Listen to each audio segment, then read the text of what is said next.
ప్రతిరోజు పొలానికి వెళ్తారు కదా, ఈరోజు నాతో పాటు మామయ్య పొలానికి రండి. అక్కడ మీరు కొన్ని పచ్చి మామిడికాయలు కొయ్యాలి.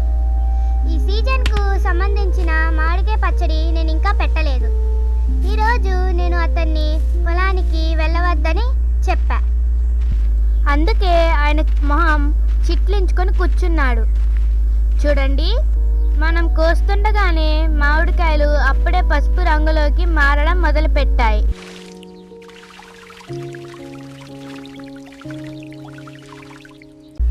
జాగ్రత్త, కాయలు కోసేటప్పుడు మీ వేళ్ళను చూసుకోండి. సరే, ఆ రేడియోను పక్కన పెట్టి ఊరగాయ కలపడంలో నాకు సహాయం చేయడానికి రండి.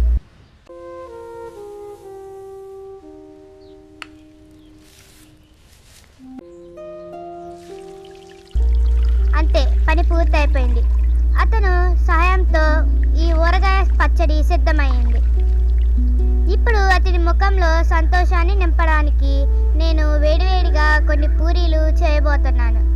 వేడివేడిగా ఎందుకంటే అతనికి ఊరగాయతో పూరీలు తినడం